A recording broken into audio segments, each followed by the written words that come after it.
20th of August 2024. We have Councillor Allison, Councillor Anderson. We have apologies from Councillor Clark, and Councillor Donnelly is here in his place. We have Councillor Cowie.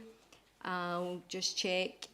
We don't have Councillor Fagan, but I see that we've got Councillor Devlin online. Councillor Devlin, could you confirm if you're Councillor Fagan's substitutes?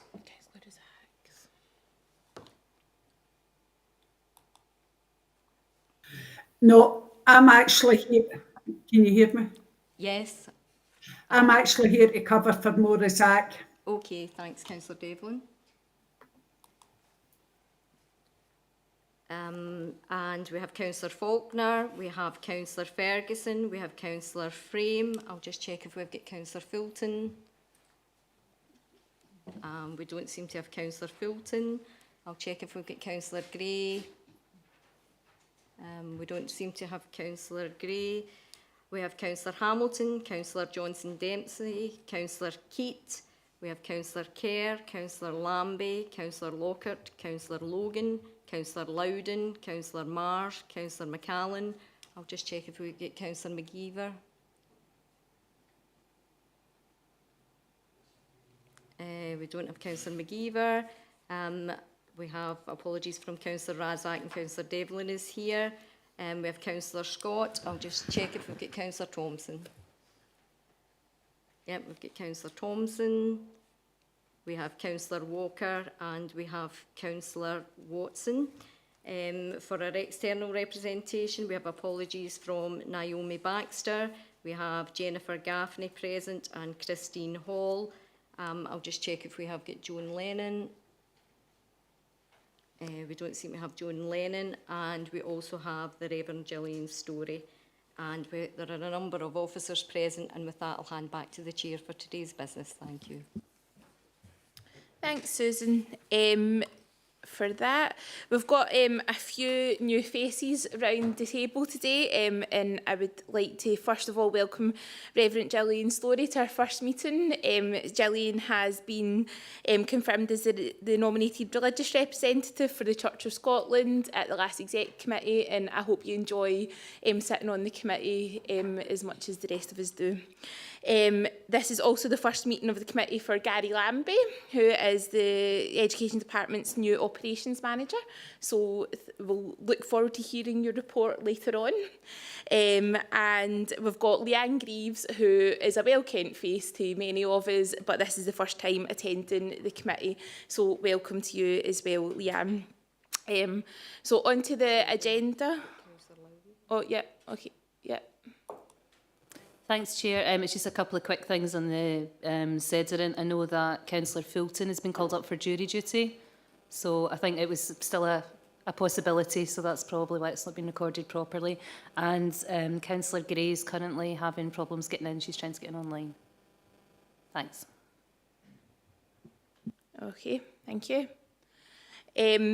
Onto the agenda, we've got any declaration of interest? Nope. Agenda item number 2 is the minutes from the previous meeting, which is pages 5 to 14.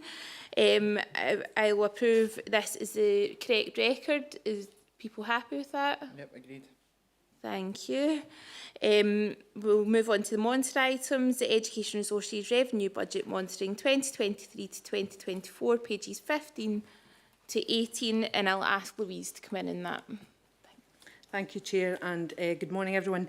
So this is the first of 2 reports at committee today on the revenue budget. The first is the final report for the financial year 23-24, and that covers the full financial year 1st of April through to the 31st of March 24, and the second will cover the new financial year 24-25 as at period 3, which takes us to the 14th of June, so I'll pick that up in a moment.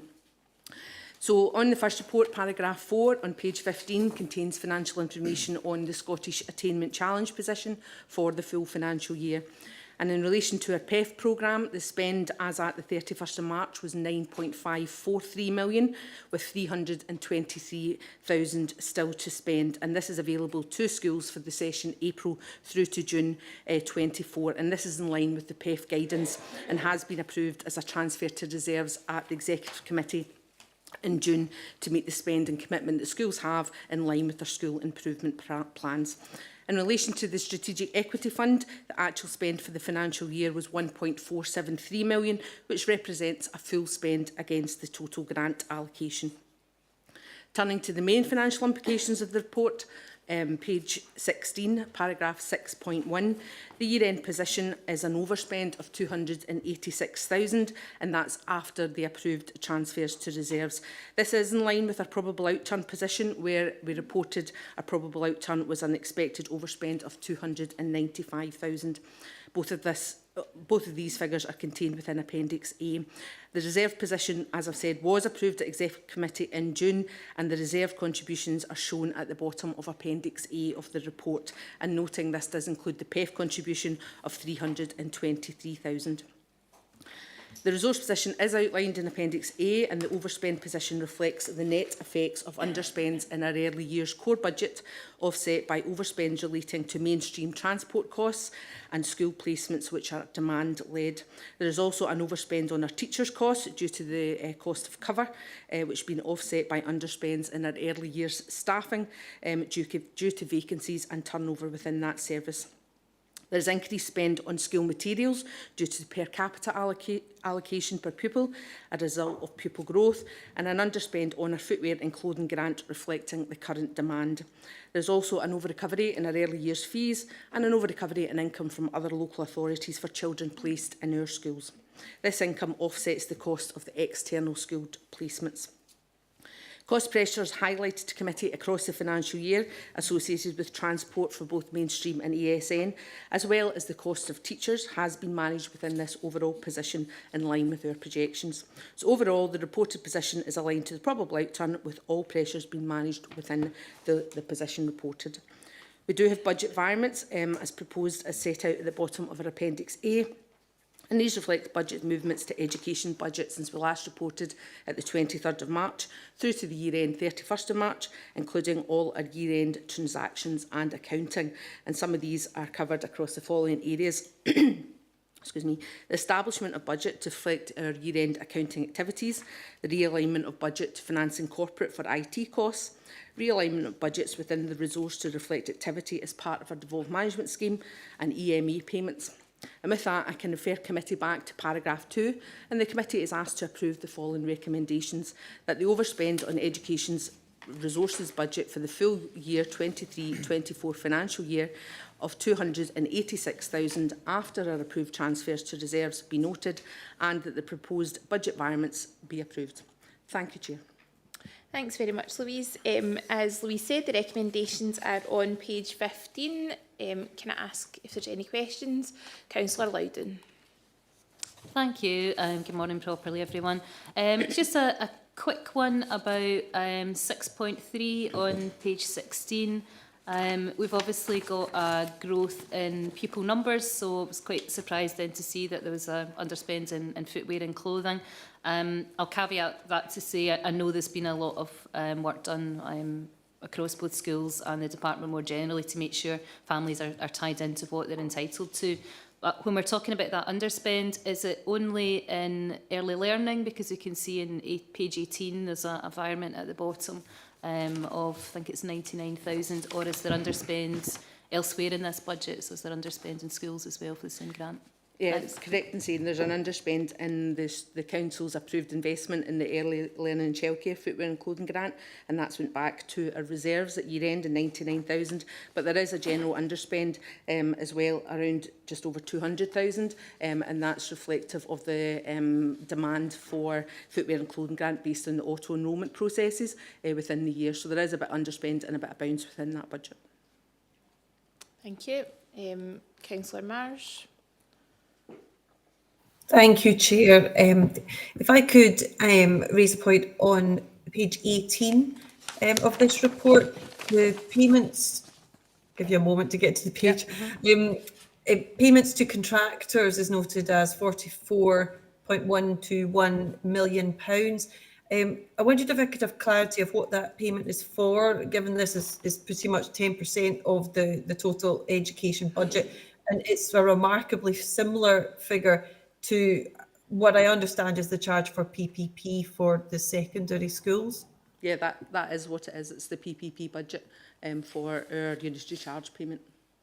Thank you. Could I, with your indulgence, Chair, have a supplementary question? Yep.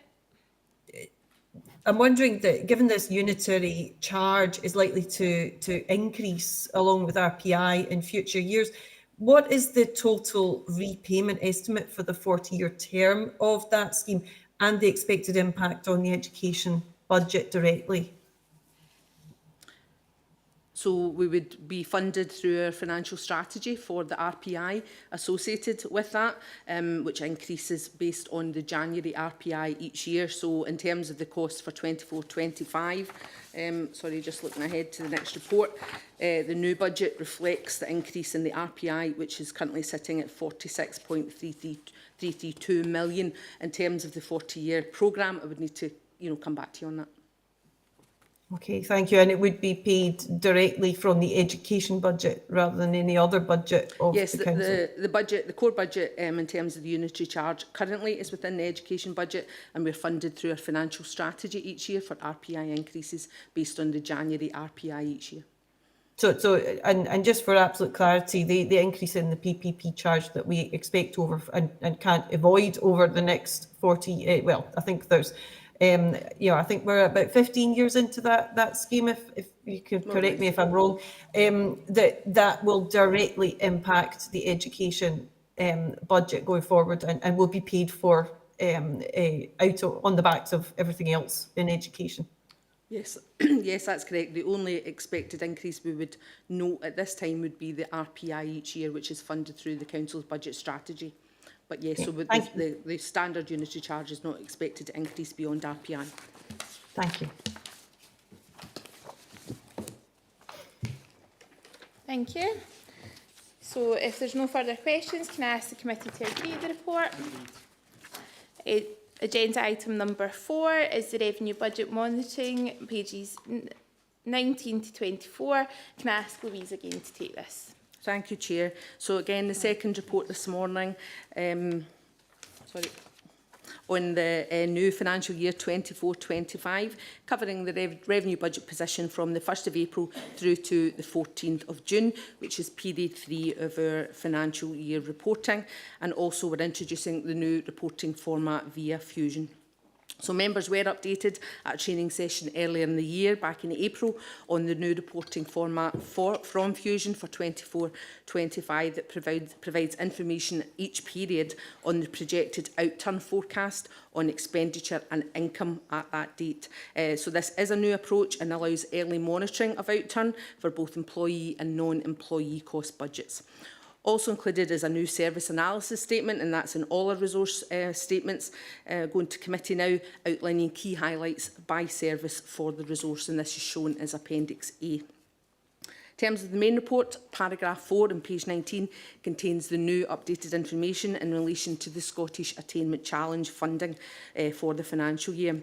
And for PEF, the total budget for the year is 9.286 million, and this represents the 323,000 carry forward from the 23-24 programme, and also a new allocation of 8.963 million for the 24-25 financial year.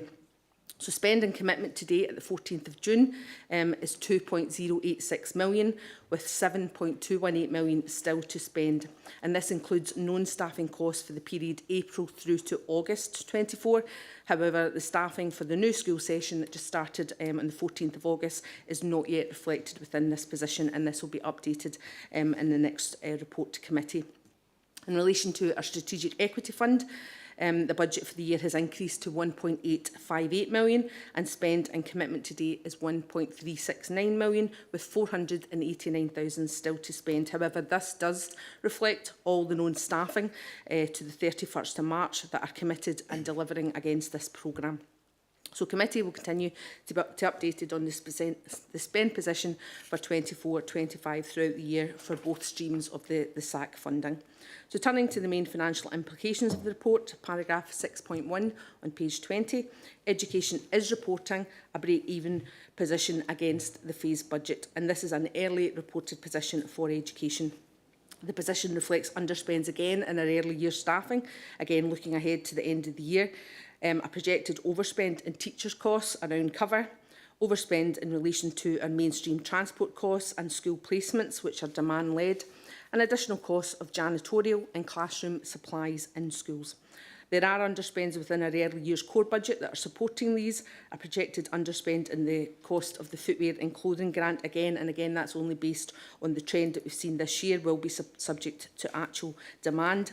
And there's also an over-recovery for early years fees and income from other local authorities which will support this position. The resource is currently showing a balanced position as at the 14th of June. However, there are several areas of financial risk in the education budget again this year that are being identified. The cost of transport, the initial forecast for 24-25 is another significant increase in the cost of transport by SPT based on contract renewals and assumptions around price increases. The current update on this position is an overspend of £5,041,000 this financial year against the budget, and officers are in discussions with SPT to finalise these costs and projections. In terms of our teacher numbers, allocation of funding for teacher grant is now conditional on councils agreeing at the outset to maintain our teacher numbers, and for SLC this relates to 9.379 million. The Scottish Government has indicated that they will consider mitigations presented by councils for reducing teachers, but that they will not know if the mitigations will be acceptable until much later in the year. The Scottish Government has also indicated that any reduction in funding will now be proportionate for the actual number of teachers reduced against the baseline, rather than losing our full amount of funding. A further letter has been sent to the Scottish Government in relation to the Council's position, as we do expect our teacher numbers to reduce this year, and this is due to two main areas. Firstly, the reduction in the number of teachers due to the end of the Council's investment in early level teachers, which was around 46 FTE. And these teachers were recruited on a 2-year fixed term basis from August 22, with the contracts finishing at the end of term there in June.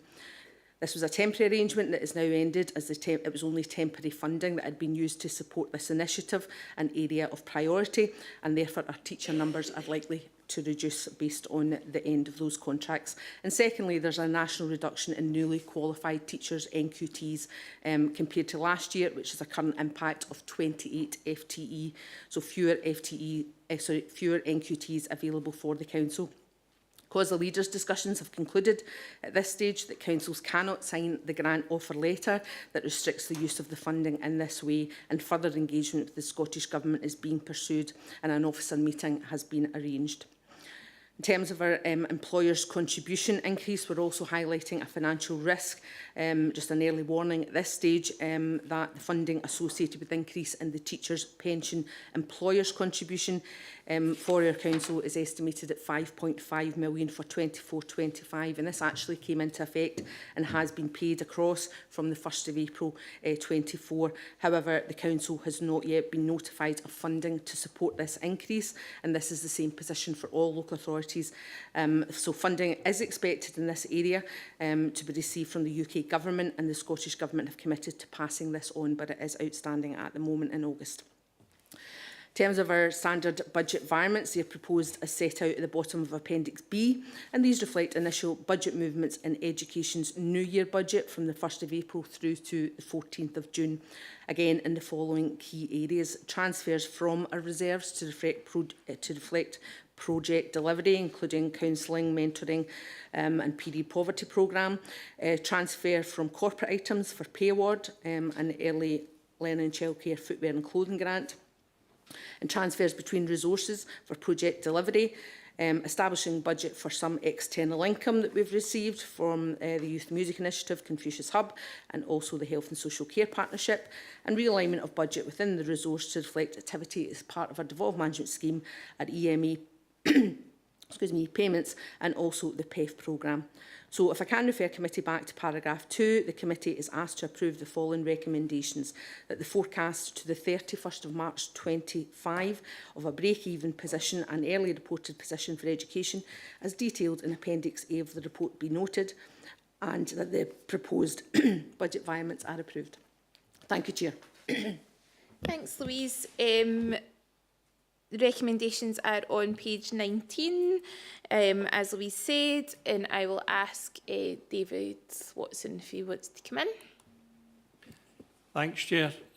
Page 23, and regarding the inclusion services, which no doubt are demand-led, but I've got a concern that if budgets aren't there, that we could be putting individuals in vulnerable positions if there's they're not getting the appropriate aids and adaptations or transportation, etc.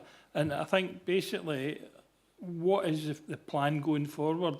And I know there's mitigations there, but to make sure that we don't get into a situation that there's inappropriate situations develop because funds are not there to support the inclusion services and the demands that maybe are required of individuals. Thanks. We are looking at obviously all funding options for the entire education budget this financial year, as well as programmes of review in terms of activities.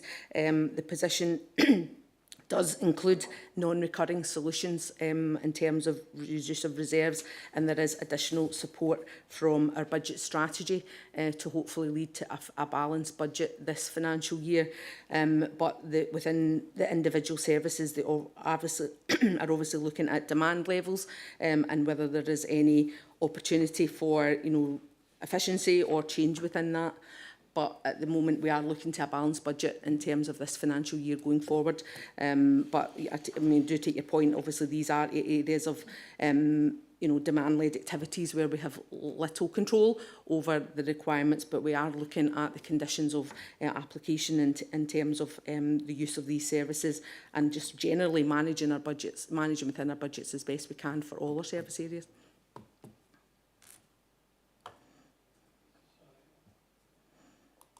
Thanks for coming back.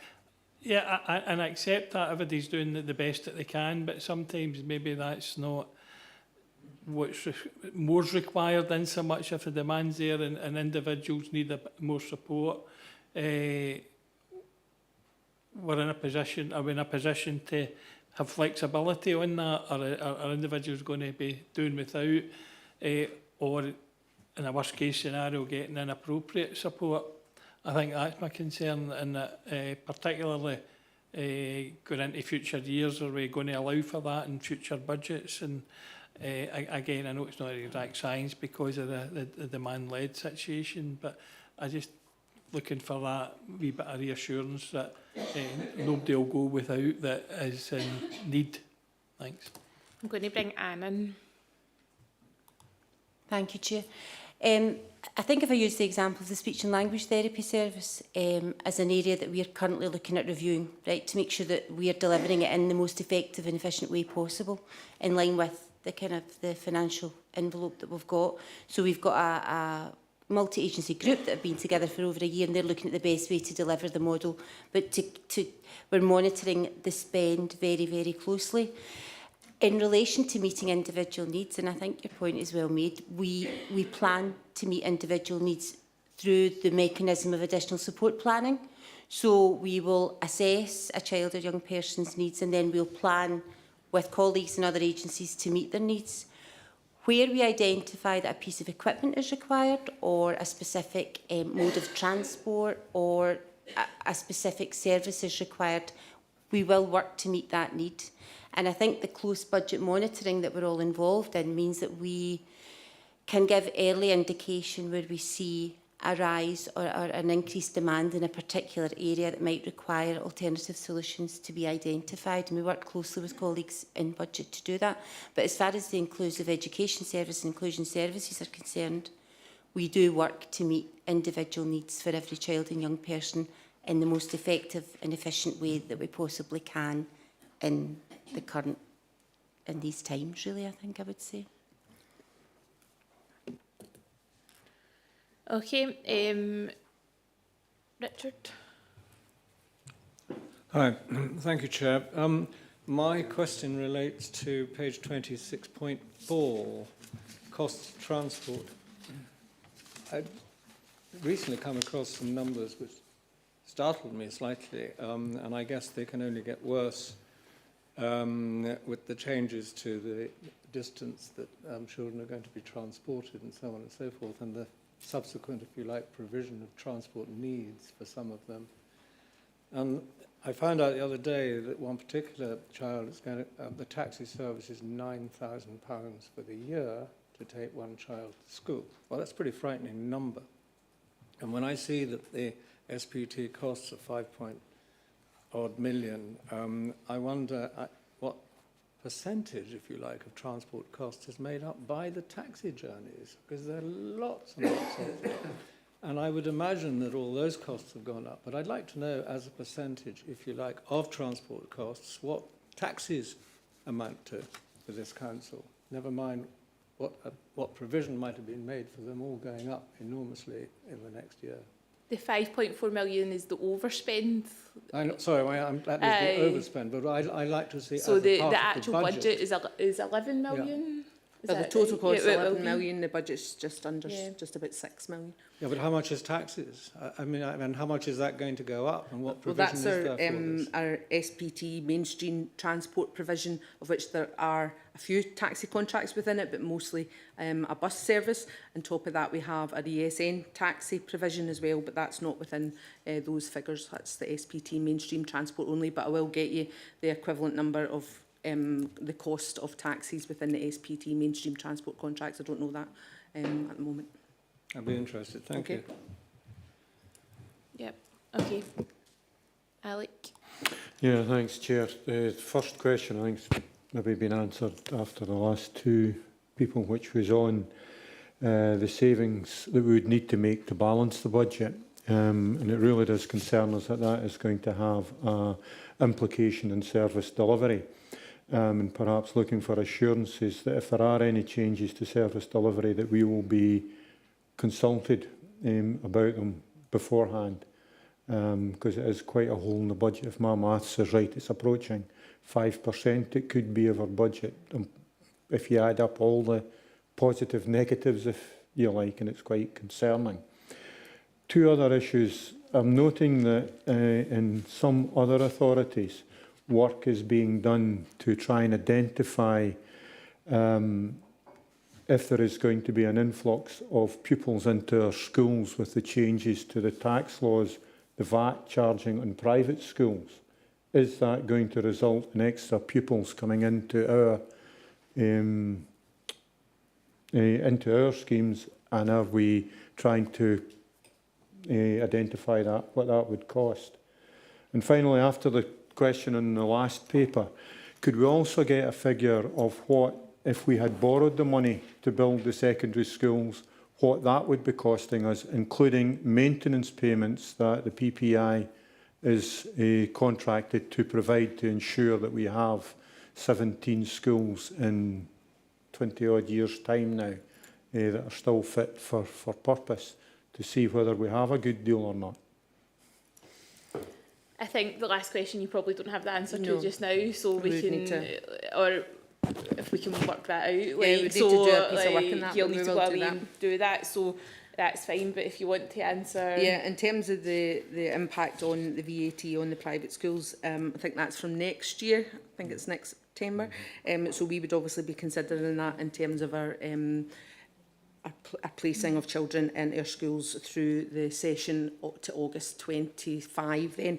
I don't obviously have the financial implications of it yet. Those children would need to be identified. They would likely fall within their catchment schools, and we would build that in as part of the standard funding for secondary and the class configuration exercise for primaries. Whether there would be an increase in teachers, it would just depend on the actual configuration of the classes. But obviously we will look into that as we know more. I don't know if you've got anything else, Lynn, you would want to Yeah, add. on that. Lynn, do you want to come in?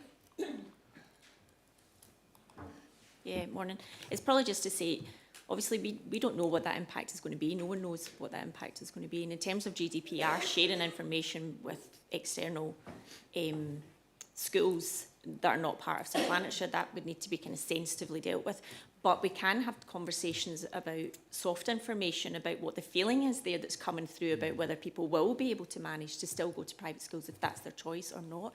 So we could certainly have those discussions, but we wouldn't have anything hard and tangible, and we just have to be aware of the numbers and be extra cautious of being aware of when children are returning to local authority provision, and adjust to that as it happens. Thanks, Lynn. Okay. Can I ask the committee to agree the report? Thank you very much. Education Resources Capital Budget Monitoring 2023 to 2024, pages 25 to 28. And can I ask Graham to take this report? Thanks. Thank you, Chair. Good morning, members.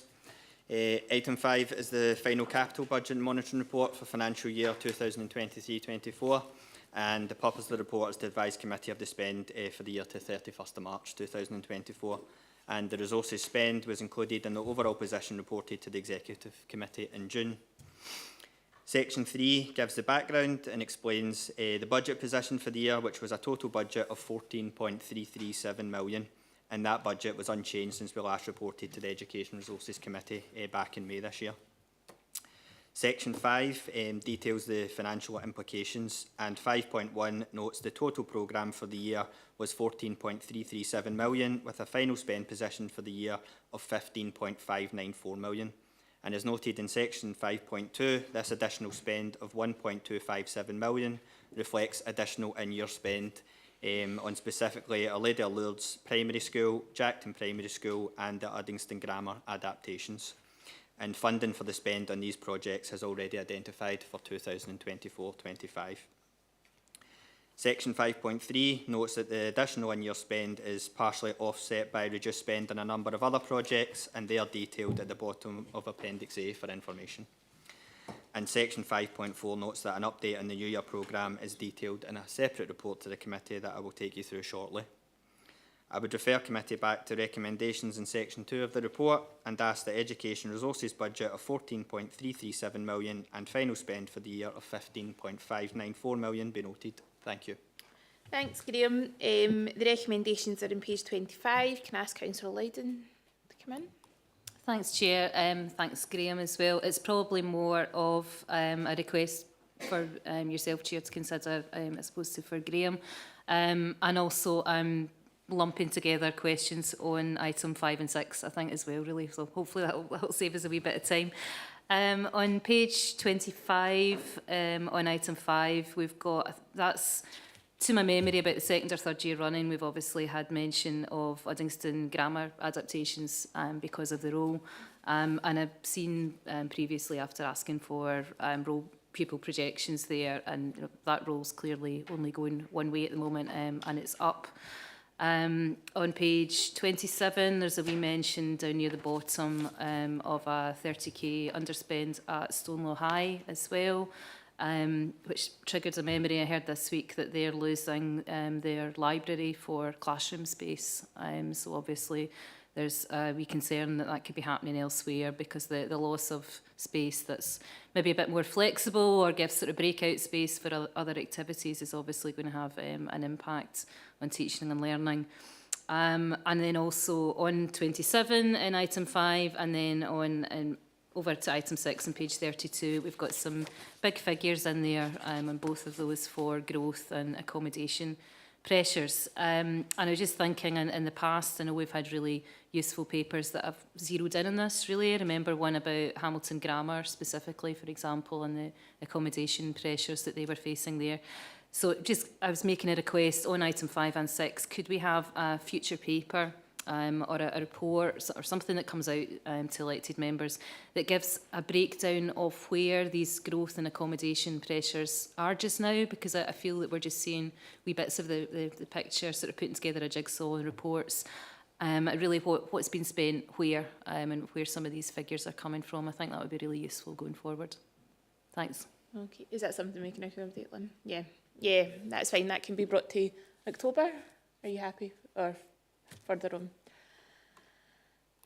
Just to say that we are targeting getting a paper to exec committee, Okay. which will pick up on the yeah. 4 main expansion schools, but we can build in there some element of advising the committee about the bigger picture, not just the 4. Okay. Yep, thanks. Gavin? Thank you very much, Chair. Free school meals is cited in 27, page 27. Just to see if we had any further dialogue from the Scottish Government when we were likely to see the rollout of universal free school meals, which was pledged in 2016. Thanks, Louise.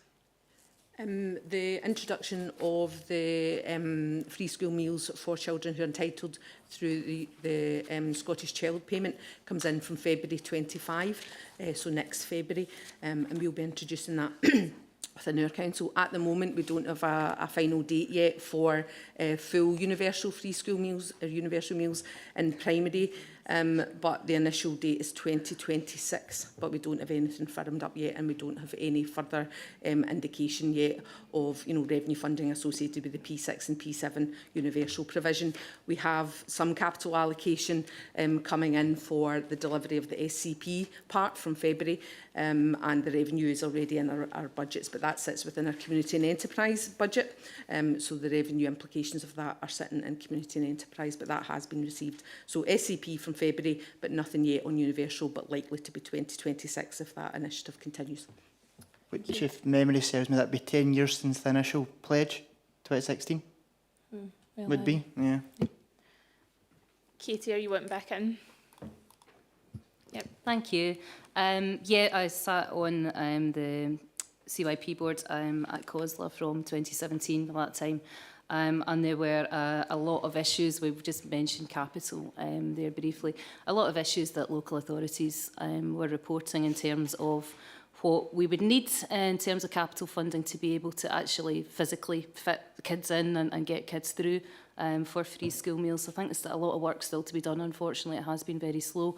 I wondered if that's maybe something, sorry, I feel I'm just making requests for work this morning, but the request I'd made earlier about when we were talking about accommodation pressures, if that's something we could maybe tie in as well, because I know that those discussions have been had about what needs to happen and are still ongoing at what needs to happen. Certainly back to Hamilton Grammar, when I was talking about that previously, lunchtime was one of the real key pressure points, and I know a lot of the primaries are having to consider that in the last couple of years as well, doing staggered lunchtime and so on, so that'd be good to have in that paper if that was possible. Thank you. Thank you very much. If there's no further questions, then I'll ask committee to agree the report. Agreed. Thank you very much. Agenda item number 6, which is Education Resources Capital Budget Monitoring 2024 to 2025, pages 29 to 32, and I'll ask Graham to take this report again. Thanks, Graham. Thank you, Chair. Moving into the new year then, again, Standard Capital Budget Monitoring Report, the first for financial year 2024-25, and reflecting the budget and spend position to the 14th of June 2024, which is our accounting period 3. Section 3 gives the background to the report and explains the budget reflects the capital programme for the new year as reported to the Executive Committee in its meeting on the 7th of August. And again, Section 5 details the financial implications. Section 5.1 notes the resources total capital programme for the year is 9.042 million, and this budget is based on the original programme of projects approved back in February 2024, and that position has been updated to include the budget carried forward from 23-24, as well as additional funding received and used to fund expenditure in 2024-25. The budget also reflects the estimated level of spend achievable for this financial year based on our current estimates.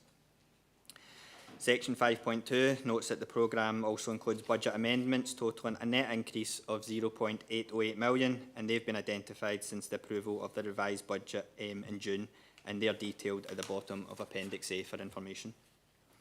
As Louise alluded to in the revenue report, Section 5.3 notes the move to the Fusion IT system and the fact that we'll be focusing on forecasting outturn throughout the year, rather than focusing on the in-year period variances. And that, again, allows for early warning of any issues and gives us time to take further corrective action.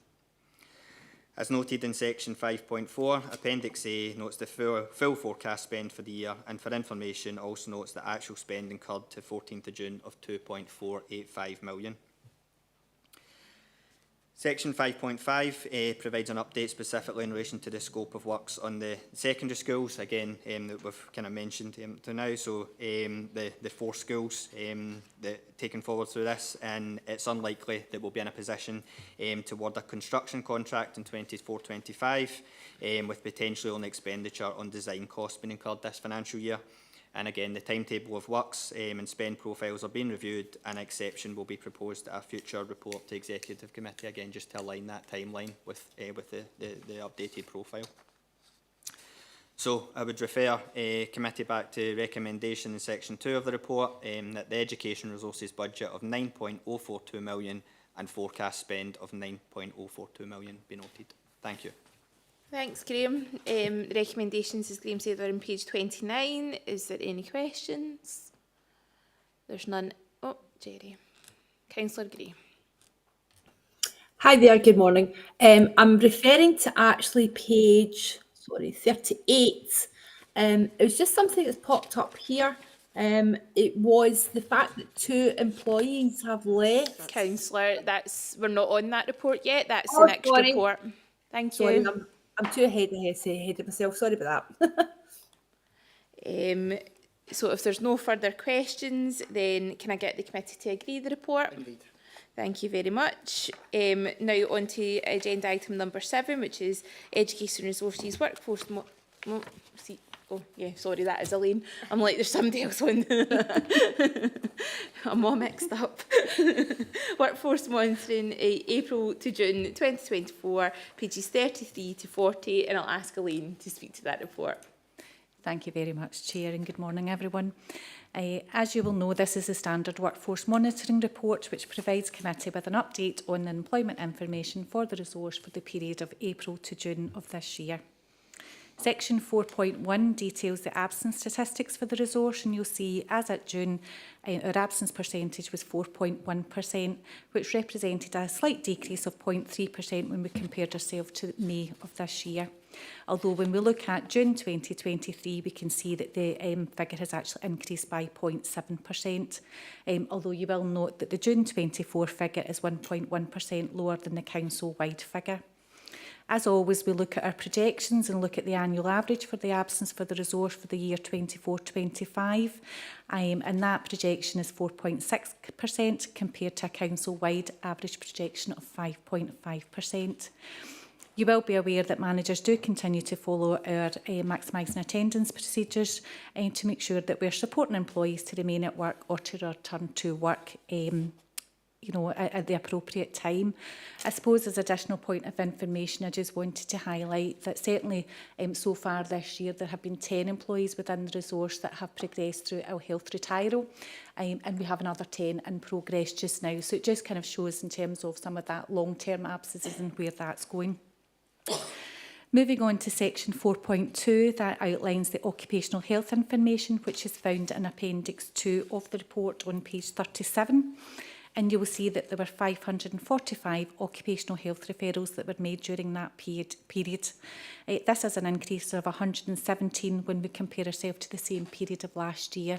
And again, looking at Appendix 2, you'll see that increase is around employees attending medical examinations and primarily physiotherapy referrals as well. And members will be aware of the employee wellbeing support paper that was presented to Exec Committee outlining the supports that are in place in terms of that employee wellbeing. Section 4.3 of the report details the accidents and incidents within the resource, and you'll see that there were 272 recorded within the resource for this period, and that figure has decreased by 40 when we compared ourselves to the same period as last year. And again, as you will be aware, the resource closely monitors all incidents and accident reports. Section 4.4 of the report outlines the employee relations activity, and you'll see that there were 7 disciplinary hearings held. There was no other activity in relation to employee relations to note. 4.5 outlines the analysis of leavers, and again found in Appendix 2, and you'll see that there were 54 leavers during the period eligible for an exit interview, with 23 exit interviews being conducted. And again, I know members are familiar that this process is entirely voluntary, but we do encourage that. 4.7 details 129 employees have left the resource, and again with the appropriate FTE. Managers have indicated that 111 of those posts will be replaced. 1 post has been filled on a temporary basis, with 3 posts due to the end of a fixed term contract. 9 posts being held pending service reviews, and 5 planned to be removed for savings. Moving on to section 5 of the report, that details the staffing watch information for the resource, and it shows a decrease of 60 in the number of employees between March 24 to June of this year. With that, I would refer committee back to section 2 within the report and ask you to approve the recommendation to note the employment information for April 24 to June 2024. Thank you very much. Thanks, Elaine. The recommendations are on page 33. Questions? Jerry? Eager to speak earlier. I just go back to page 38 on the report. What I'm actually happy to see that there has been an increase in exit interviews, but what jumped to my attention was that 2 employees left because of caring responsibilities. I'm just wondering to make sure what has been done to support carers within the workplace, either child or adult. Elaine? Yeah, certainly obviously the detail within the exit interviews is confidential to a certain point, so there's only so much information that can be shared and what we can pick up, Councillor Gray. But certainly, you know, we will be familiar in terms of the council. We have quite a good family-friendly policy. We've got lots of provisions within our special leave policy.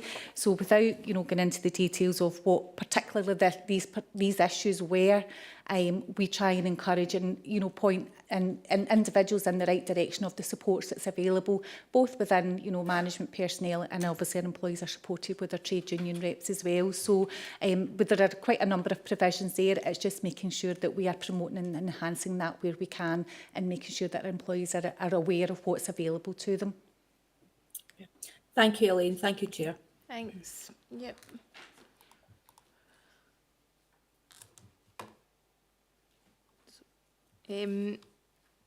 If that is all the questions, then I will ask the committee to agree the report. Indeed. Thank you very much. Agenda item number 8 is Education Resources Plan Q4 Progress Report 2023 to 24, which is on pages 20. It's 41 to 70. And I'll ask Gary to speak to this report. Thank you. Excuse me. Thank you, Chair. And good morning, committee.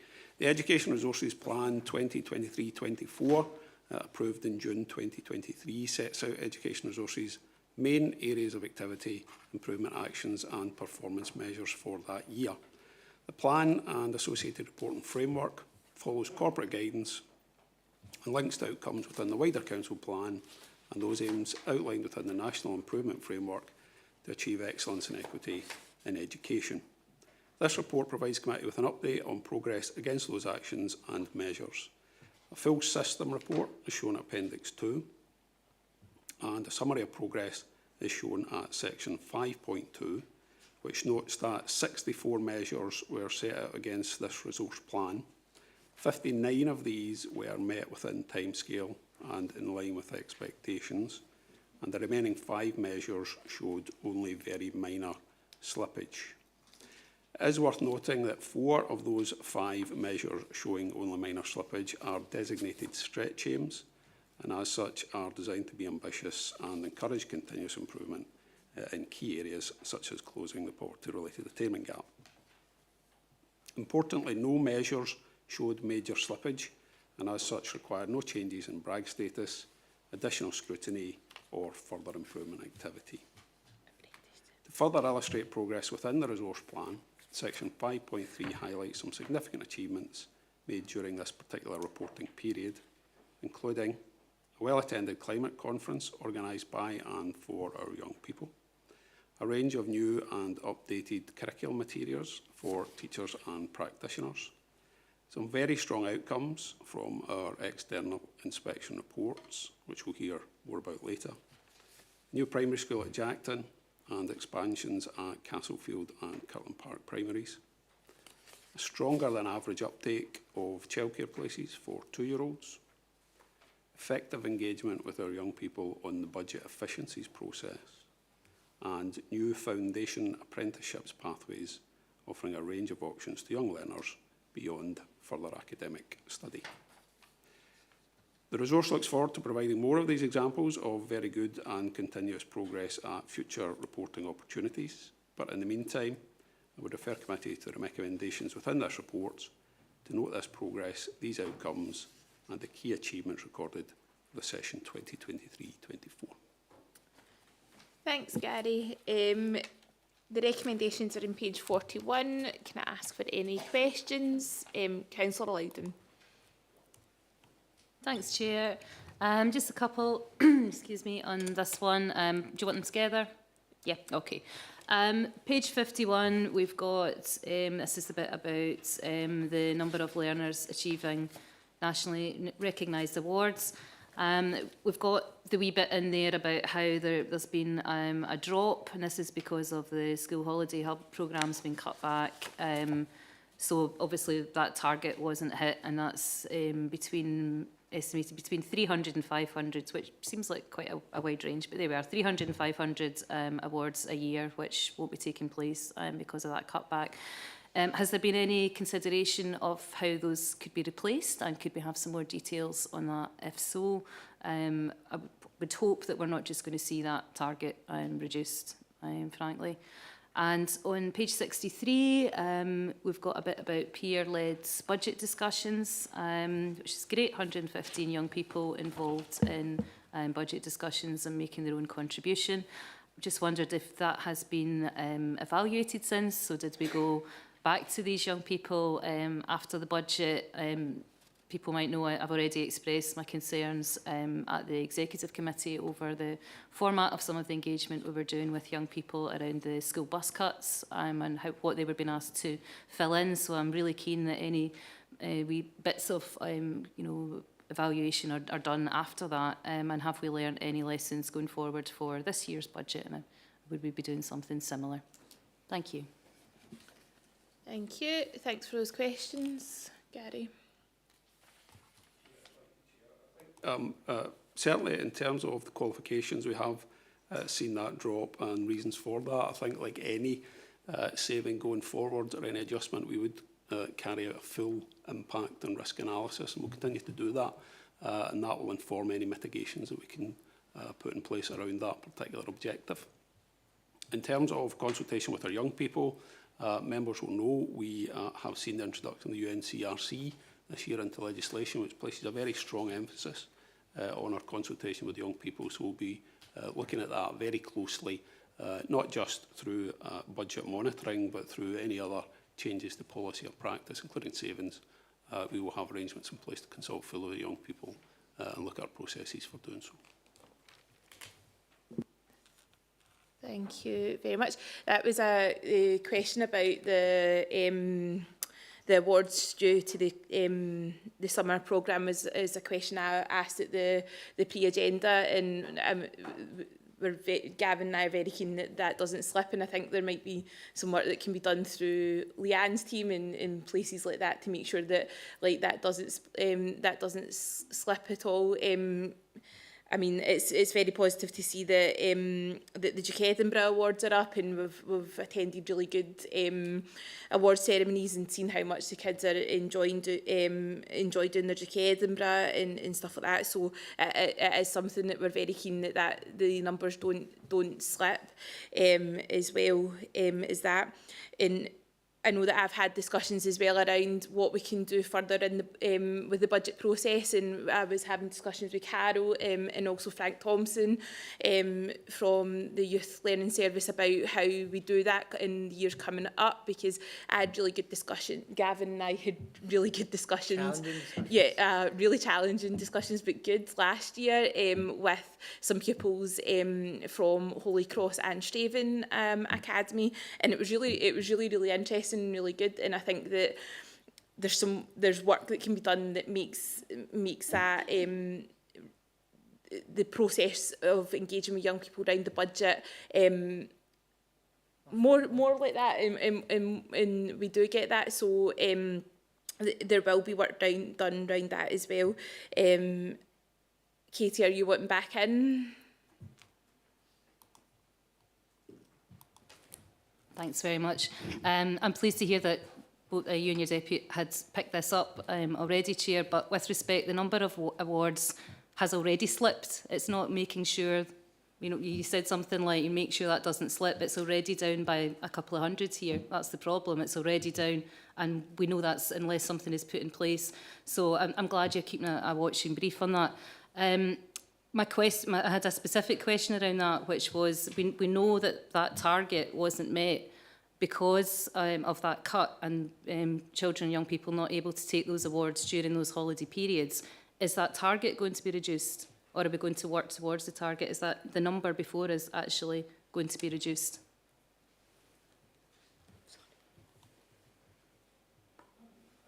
We'll do on that, Councillor, is that obviously we would be looking at our planning arrangements for next year, so that target would have been set. But again, happy to look at that with colleagues in that particular part of the service and have a look at that, just to make sure that reflects some of the concerns that you've raised today. That would be great, thank you. Thank you. Councillor Thompson. Very much, Chair. Just a quick word to say a very thanks for that report. Very encouraging, very positive in general, and good to see young people get involved in talks on climate and budgeting. So very current topics and a really good report. Thank you. Thanks, Bert. Councillor Logan. Thank you, Chair. I had been obviously reading this and looking at it, and I'm always very, very pleased when I see adult learners in the mix, because I think it's a great thing if people can up their literacy or their maths or just in general, gives them great confidence. But this whole paper this morning has been about, well, we shouldn't cut this, we shouldn't cut that, and that's absolutely true. We didn't get up in the morning to come out here to just say, oh, come on, we'll have a wee cut at this or that or the other. So to me, maybe wrongly, all roads lead back to, is it Jenny Gilruth? Is that her name? Jenny Gilruth, the Education Secretary for Scotland and the Scottish Government.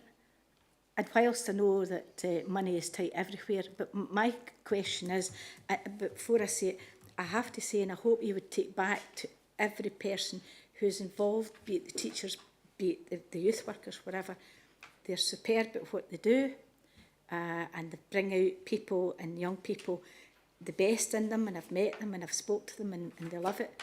But what's this path that leads to the government? Is it, do we go to COSLA? Everything that we've touched, and it's very depressing, some of the stuff, transport, so we can all shout whatever we like, transport, improvement services, people need all that, and we have to sit and try and make a judgment on what we can put out there money-wise. So do we make constant contact in Edinburgh? Do we have to go through COSLA? Because I suppose every other council in Scotland's gone through COSLA.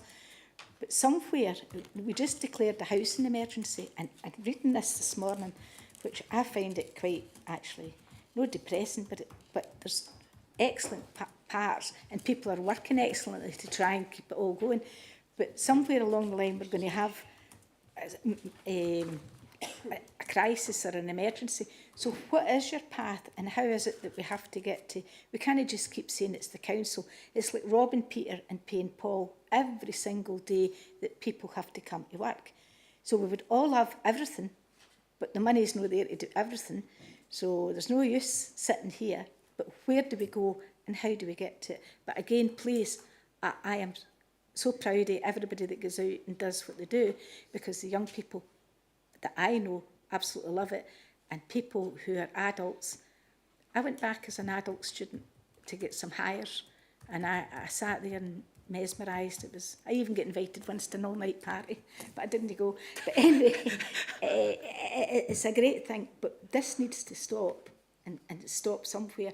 So could somebody tell me where the road to Miss Gilruth and the Scottish Government is? Thank you. Thank you very much, Eileen. I think continuously through COSLA and through officers groups, people are going back to say that this isn't acceptable. I know that Joe goes back constantly as well through COSLA leaders, and obviously budgets are tight everywhere, but the example of the holiday clubs and the awards being down is we had to cut that because the money wasn't being given from the Scottish Government. So this is the consequences, and we always need to talk about what the consequences of these cuts are, and this is the consequence of this cut, and it's simply because we didn't get the money this year from the government. So I think you have to constantly bang the drum, and you do. But Councillor Loudon, I'm very conscious that it's about time for a break, so if we can be quick, that would be great. Yeah, so it was on behalf of Councillor Ferguson, that's what it was about, to ask for an eye break. Yep, Thanks. that's fine. So I'll just finish this agenda item. So if there's no further questions, then I'll ask the committee to agree the report. Agreed. Thank you very much. So I will have a 5-minute eye break, which will take us, I'll say 10 past, please.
will we get back to it then?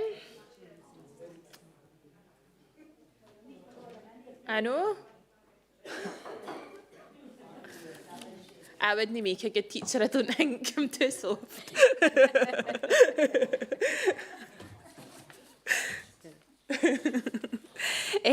So we'll head on to the items for noting. So agenda item number 9 is youth employability and work-based learning, page 71 to 82. And I'll ask Stuart to take this report. Thanks.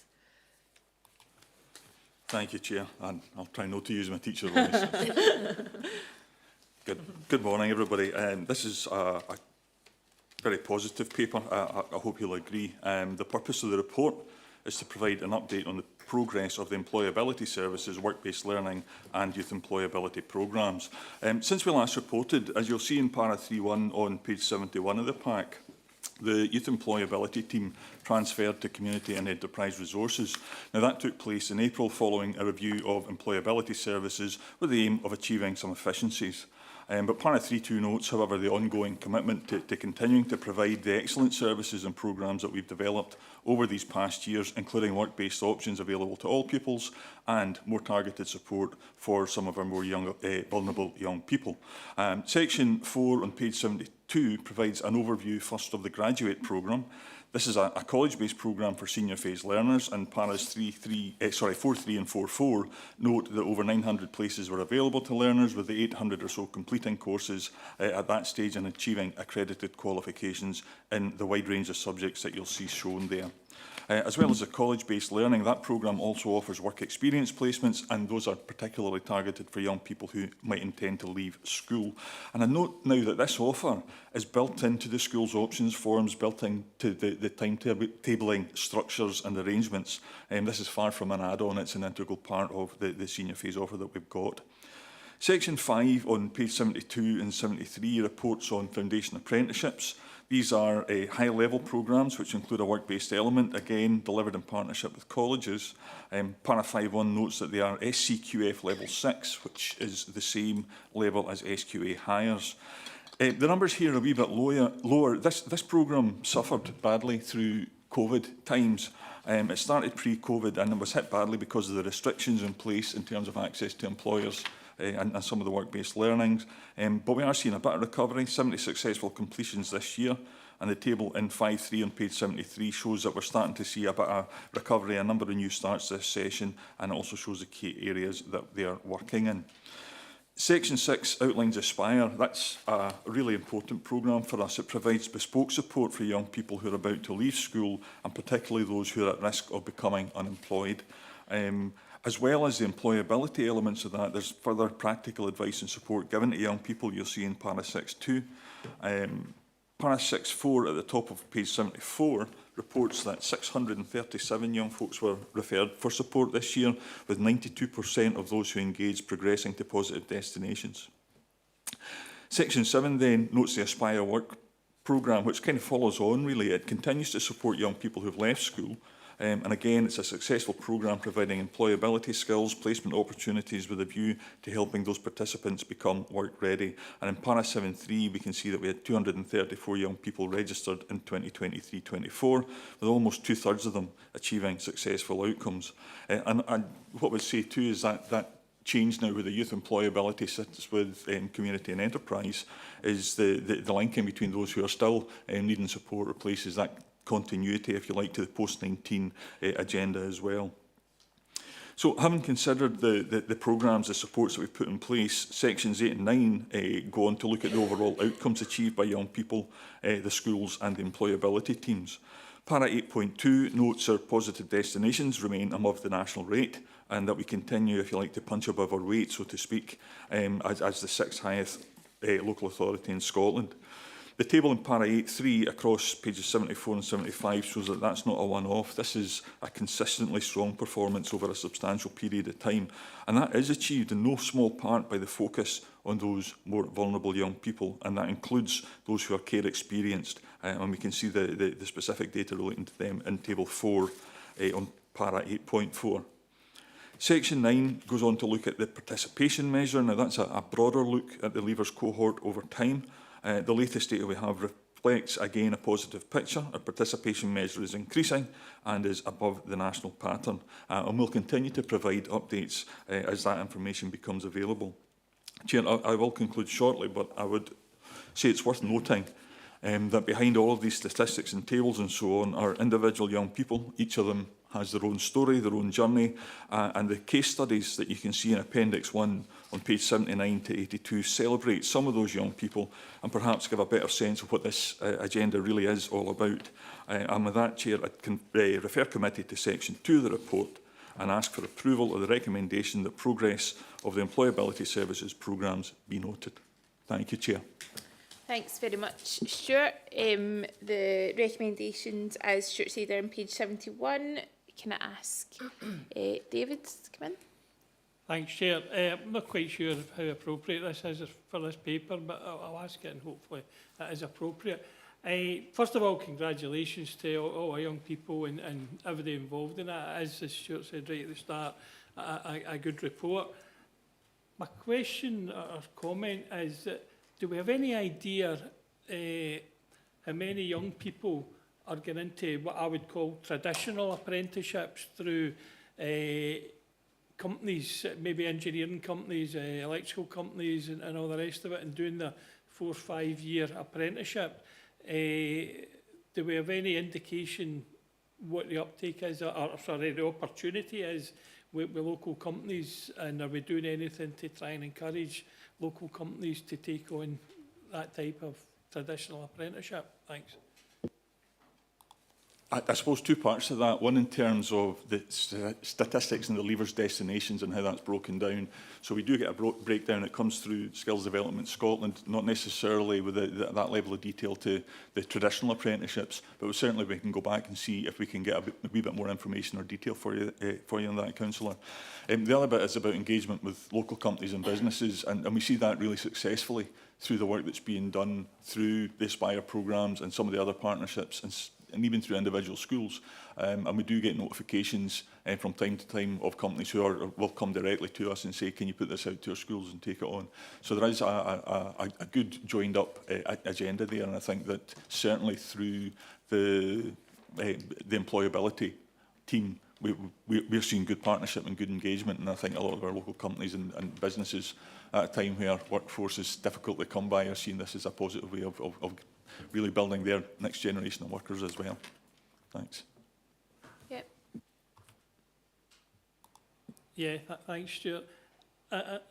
And that's good to hear. I mean, one I'm particularly thinking of in the past that I know we've worked with is the likes of East Kilbride Training Centre for apprentices and stuff like that.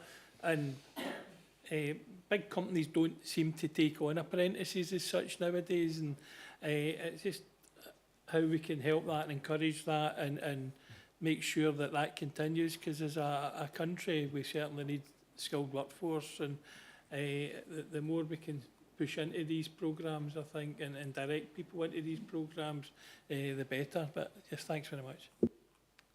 Thank you. Richard? Thank you, Chair. It's pretty much an extension of the point David made. If you look at 5.3, there's a chart there, Table 1.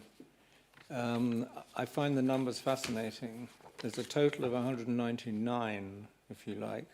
But what's frightening to me is if you add the creative and digital media, children and young people, and healthcare together, you really get 3/4 of the people, if you like, or probably more. And yet, the things that keep the world turning in terms of business are accountancy, business skills, and IT software, and they represent 1/7 of the people going on to these things. Do you see anything worrying in that trend? I think, so for example, within the creative and digital media, there will be elements of that which are about the business side, as well as the, if you like, the arts elements. I think what we see across here are a range of programmes which are offered based on the labour market intelligence around some of the demand for employment and employability. But you're absolutely right. Some of those maybe less sexy sounding job titles actually sit behind that with significant employment opportunities. This is only one strand, of course, we would have the university entrants who you might see a greater proportion of maybe some of those more traditional types of profession.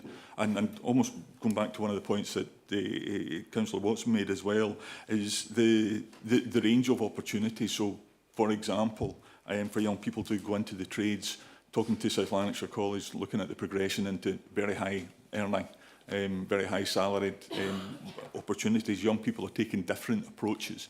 So once upon a time, route one, or the only route, was a set of hires and then into a university course. This is an alternative which gives people a taster in those businesses, a taster in those industries, and it just increases the range of opportunity and the range of choice, not only in terms of the subject areas and the employment areas to go into, but also in terms of the means by which to get there. And one of the things that the Foundation Apprenticeship does allows for progression for young people who might, for financial constraints, struggle to go through a university route, but could still go into a graduate-type programme. Okay, okay. Thank you. Councillor Logan. Thank you, Chair.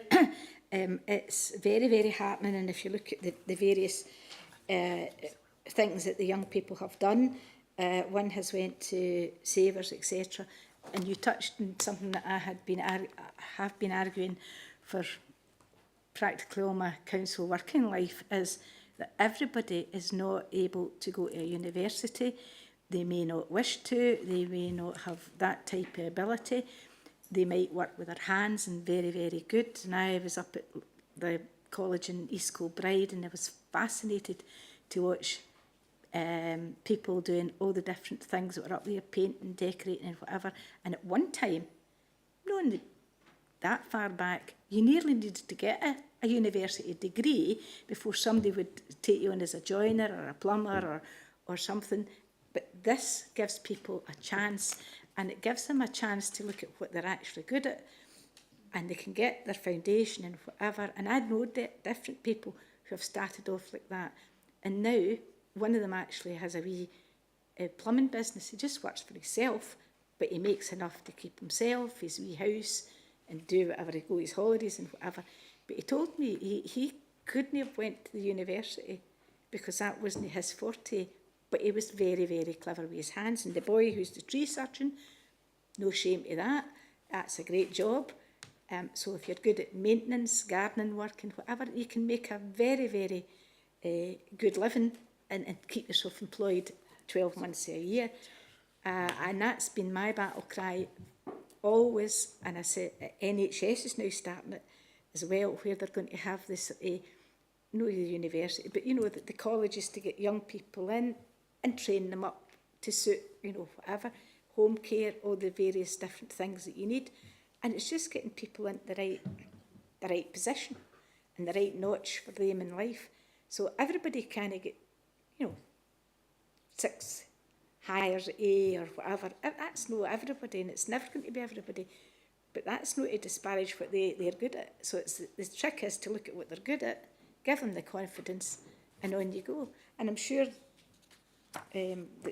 this girl here, who's in Savers, will be great. She'll be good at customer service. The boy who's a tree surgeon will always be in work. So I think it's excellent, and I think we do a great job. And the college I know the best was East Kilbride, and it was fascinating to watch what was going on up in there. And painters and decorators, never out of work. So well done, and I think we're slowly getting away from this. You have to have that. If you can't have that, then you need to look at what you can do. Thank you. I think all these titles are as equal worth as each other, and I think that it makes the whole world go round equally. So have you ever seen how much a TikToker can make through creative and digital? Much more than a lot of these other skills as well. So you would be great in TikTok, Eileen. Councillor Faulkner. Thanks, Chair. I was just to ask Stuart, in light of the amount of house building in South Lanarkshire and the projected government targets, have we an arrangement with house builders to take on local apprentices through employment as apprentices and take them forward? That's not something I can answer off the top of my head, but I can talk to the employability side from Community Enterprise Resources, and we'll come back to you with that.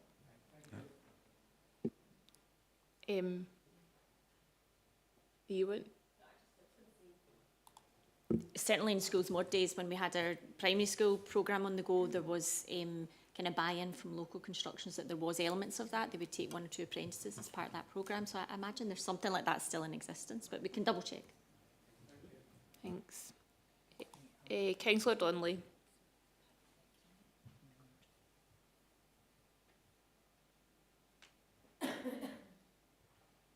Oh, we can't hear you, Mary.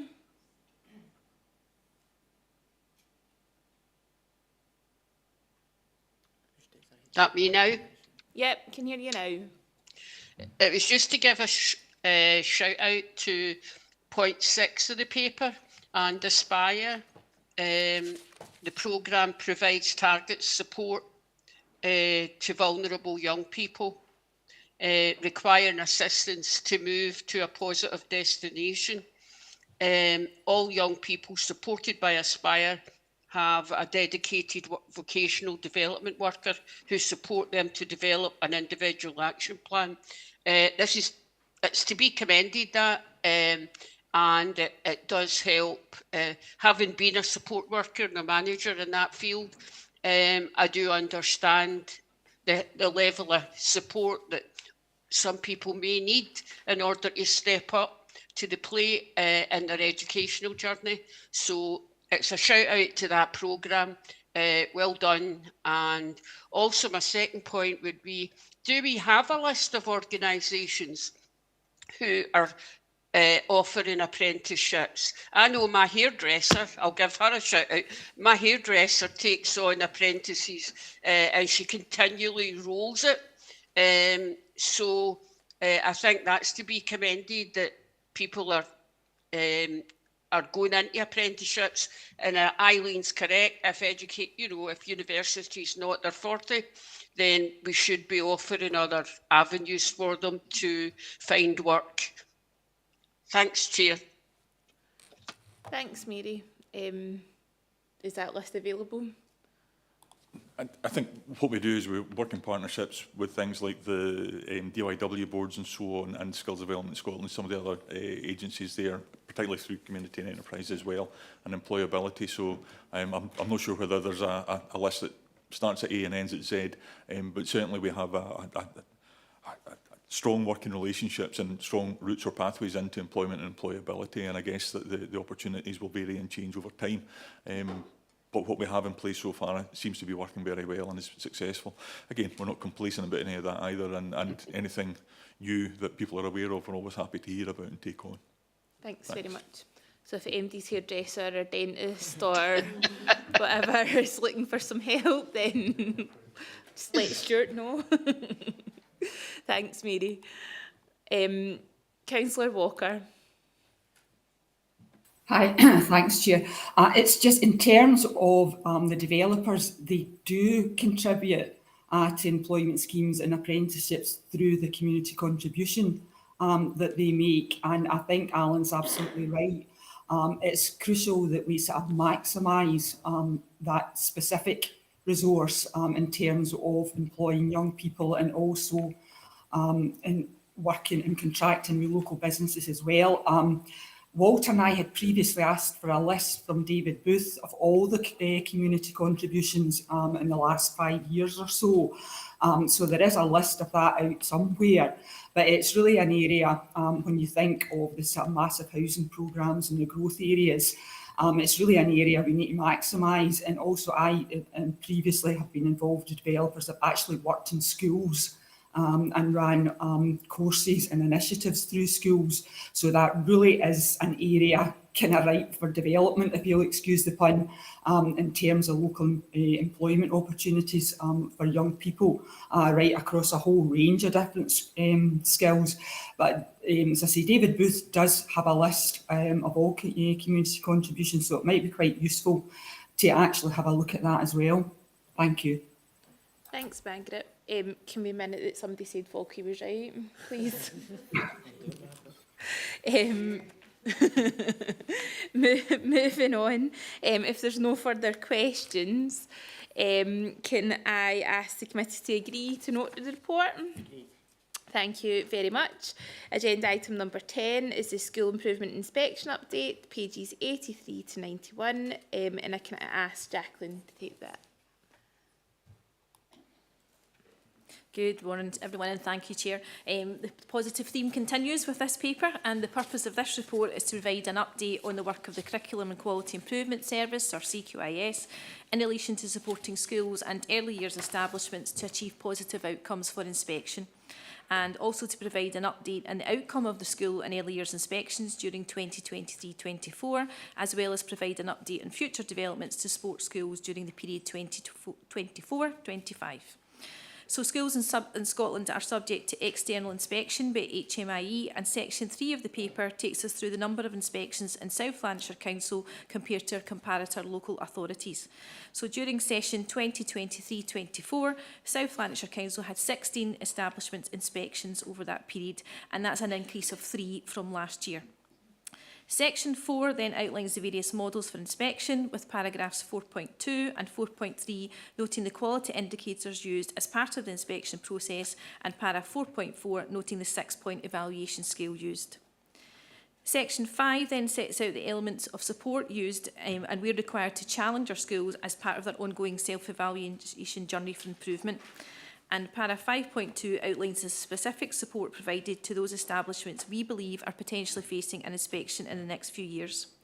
And bullet 3 of that section in para 5.2 demonstrates and endorses how well this support is received by establishments following the inspection process, as almost all respondents rated the support given by the central team as excellent or very good. So as previously mentioned, South Lanarkshire Council had 16 establishments inspected during session 23-24, and section 6 gives you a further breakdown of this information along with the inspection models carried out. So in section 6.2, you can note the outcome of all school inspections across 23-24 in South Lanarkshire as 97.7% of our schools receiving evaluations of good or above. Para 7.2 then is a welcome endorsement of the work of the schools, with their practice being identified as worthy of sharing nationally. And then further information can be seen in Appendix 1 on page 90 of your pack, noting again that figure of 97.7% of our inspection outcomes were noted as good, very good or excellent. And I'm pleased to also note that our outcomes compare favourably to our comparators, as well as the West Partnership and nationally. And again, you can see that in Appendix 2 on page 91. And it's worth highlighting that our establishment's own evaluations demonstrate little variance between those given by HMI, which is again further endorsement of the work of our schools. Section 8 then notes the outcomes of all nursery inspections during session 23-24, and para 8.2 notes that we had 5 early years inspections within nursery classes, as part of school inspections. So in other words, there weren't any other standalones, it was simply part of a school inspection with a nursery class. And then Appendix 3 and paragraph 8.3 also illustrates further the positive outcomes received, with 100% of evaluations for quality indicators in nursery as a grade of good or above. So no nursery classes or schools require any follow-up inspection activity across the year. Section 9 then notes the mechanisms for reporting on individual inspections, and Section 10 notes the ongoing commitment to provide support during session 24-25. So this paper again outlines a very positive picture for South Lanarkshire Council inspection activity during session 23-24, and we move forward again with a degree of confidence into this session or next session. As the timeline for inspection activity is set by HMIE, we have no control over the number of inspections and recognise that the positive outcomes outlined today may not always be the case.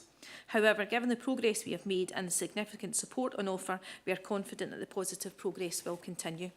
So, Chair, I'd like to refer you back to section 2 of the report and ask for the approval that the current and planned progress relating to Education Scotland inspection reports be noted, and the result of this year's Education Scotland inspection results for schools and early years establishments be noted. Thank you, Chair. Thanks, Jack. Absolutely brilliant report. Like, it's amazing to see how well the schools are doing, and to have that from the external examiner then inspector is absolutely brilliant, and long may it continue. And it just is a good tribute to the amount of hard work that is done by the whole team in the whole education department to show this and to have 97.7% good and above is like absolutely amazing. So well done, and I'm sure that will be the whole committee will agree that it is absolutely brilliant as well. Long may it continue. Indeed, wood. thank you, Chair. Is there any questions? Nope. Okay, thank you very much. And we'll ask the committee to agree to note the report. Agreed. Thank you. Agenda item number 10 is the Children and Young People's Community Mental Health Support, pages 93 to 100. And I'll ask Sam March to speak to that. Oh, can you pop your mic on? Is it not working? Can you maybe take the one next to you? Would you be able to swap? You want to get this in the Senate?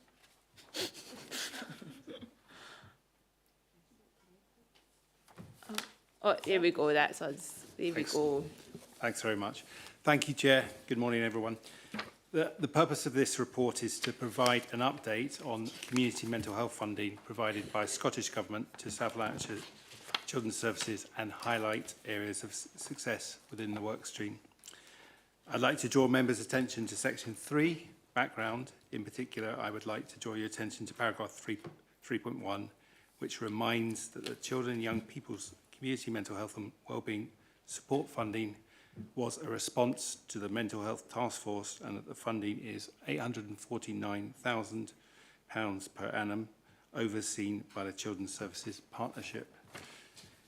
Paragraph 3.2 notes the importance of engagement with young people as a principle of the approach and details some of the engagement undertaken, including the ongoing work of the Wellbeing Warriors. It notes also the recent appointment of a VASLAN Development Officer. Section 4 details some of the core supports and services delivered. Detail is provided in Section 5. Paragraph 5.1 details the Scottish Action for Mental Health Let's Connect service. Core strands of this service include workshops for parents, young people and families, and a peer supporter programme in secondary schools. 9 secondary schools have so far taken part. This was a response to what young people said they wanted through a survey and the acknowledged important role young people play in supporting each other's mental health. As a result of work in this area, almost all children and young people say they now know where to find help. Paragraph 5.2 gives an overview of COOTH, which is an online mental health service for children and young people 10 to 19, and for care experienced young people up to the age of 26. Again, this service was commissioned after a key gap was identified by children and young people. It supports digital, private, anonymous, round-the-clock support, and has supported 848 young people over the year to April 2024. 90% of users would recommend it to their peers. Paragraph 5.3 talks about Action for Children and our Blues programme. This is a secondary CBT programme aimed at those with low mood in our secondary schools. It's group work, it's a preventative early intervention approach, and after completing, 85% of young people rate this as 4 stars, and pre and post-test, post-intervention evaluations are very positive. Paragraph 5.4 notes the ongoing engagement of the Wellbeing Warriors and their role in organising a conference for pupils from all secondary schools. A summary of feedback should appear within your appendices. Paragraph 5.5 notes the role of a senior educational psychologist, in particular the contribution to implementing the range of supports here to suicide prevention work and wider capacity building work. Paragraph 5.6 talks about the role of the VASLAN Development Officer, whilst paragraph 5.7 describes a new mental health and wellbeing website for children and young people, co-created with a group of young people that was launched in the spring of 2024. Turning back to the recommendations in section 2, the committee is asked to note the following: that the additional approaches available in schools and communities that are benefiting from supports and services in relation to community mental health and wellbeing be noted. Thank you, Chair. Thanks, Sam. Lots going on. The recommendations, as Sam said, are on page 93. Is there any questions? Councillor Loudon. Thanks, Chair.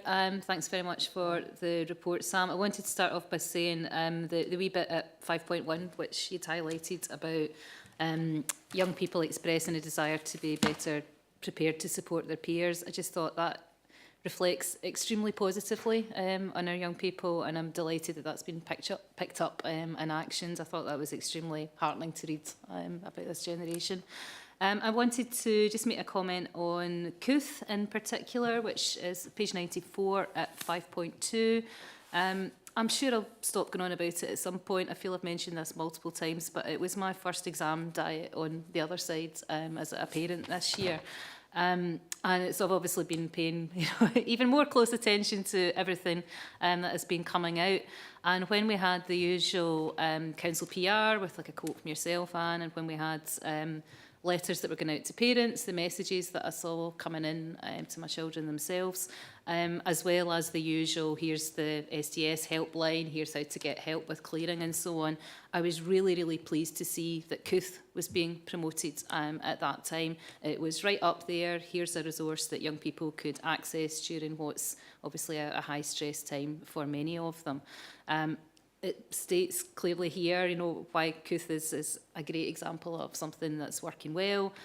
When the Scottish Government provided this funding, obviously this ticks a lot of the boxes, as it says, in terms of accessibility, when you can access it, that there's no referral process, it's self-referral and so on.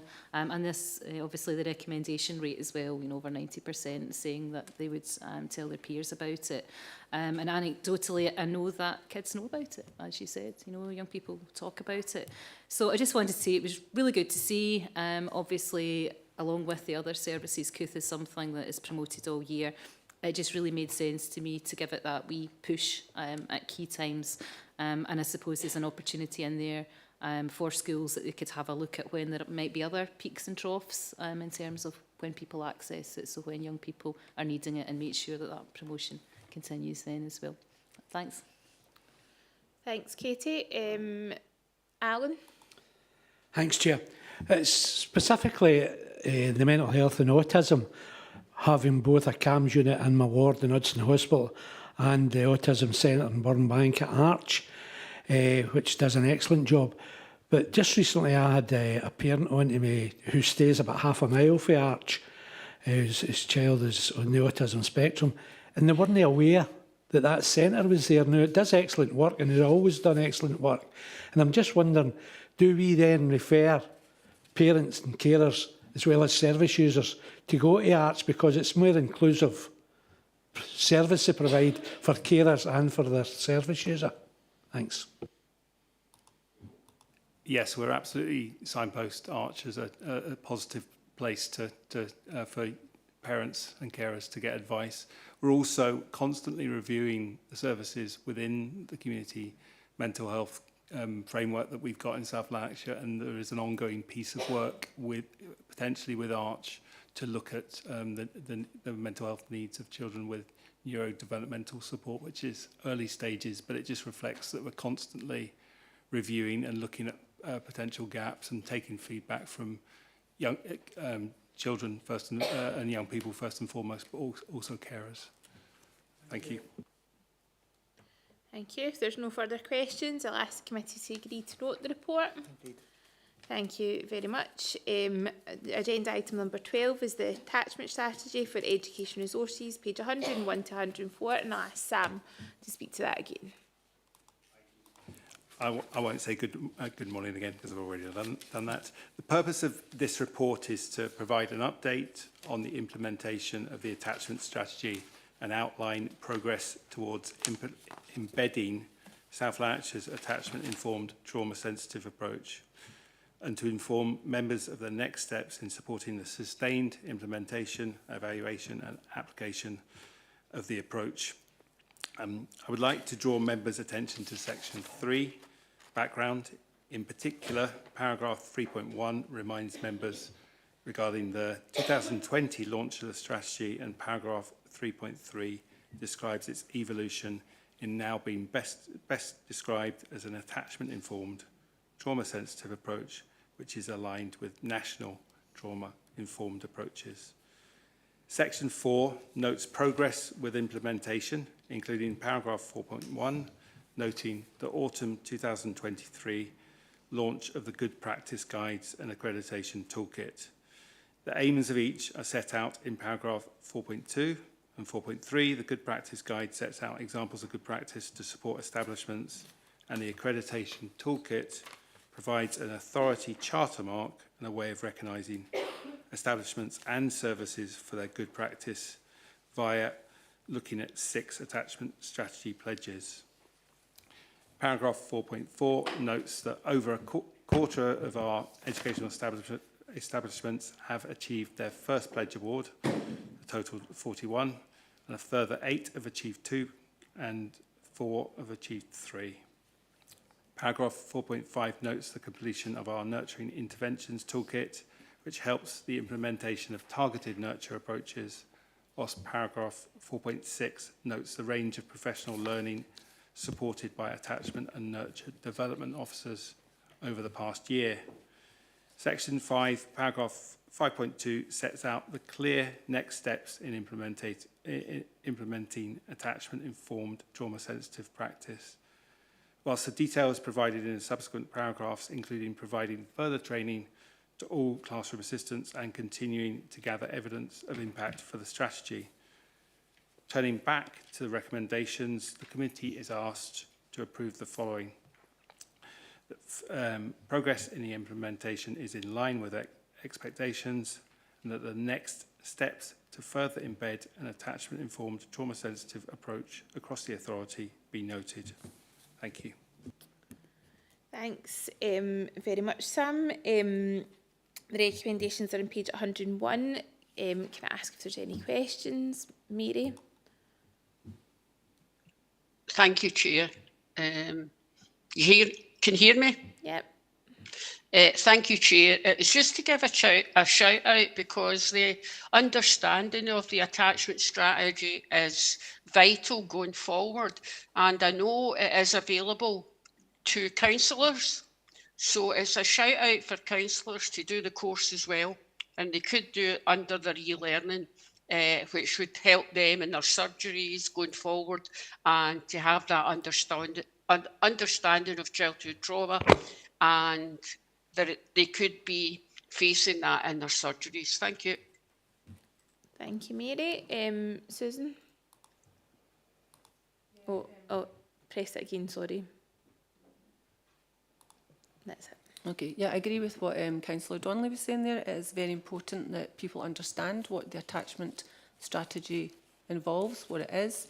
And I mean, reading that paper, there's a load of information in there. It was really interesting, but a lot of phrases that people go, what does that mean? What is this? You know, for instance, the trauma sensitive, I mean, I can imagine, you know, but I just think it'd be good to just state in real terms, here's what it is.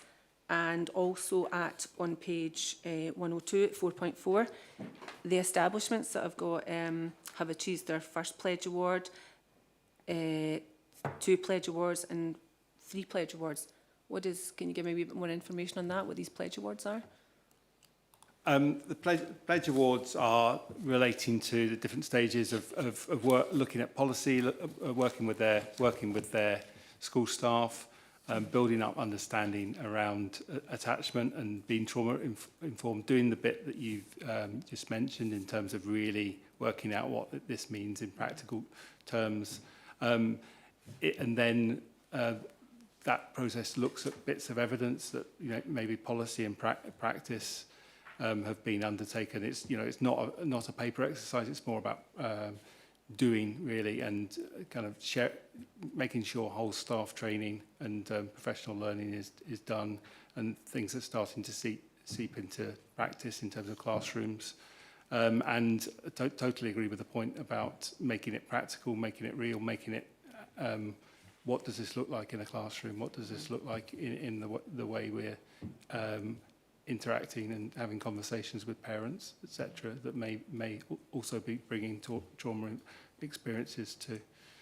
So it's a level of rigour, and it's also connected. The thing in terms of the impact of it, we're trying to connect it with some of the, which is a hard thing to do, some of the whole school kind of outcomes in terms of promoting attendance and reducing exclusions, etc. But that's a more of a long-term plan. Thank you. Thanks. Thank you very much. If there's no further questions, can I ask the committee to agree to note the report? Thank you very much. Can I move on to agenda item 13, which is the Waste Partner update, which is pages 105 to 108, and can I ask Stuart to speak to that report?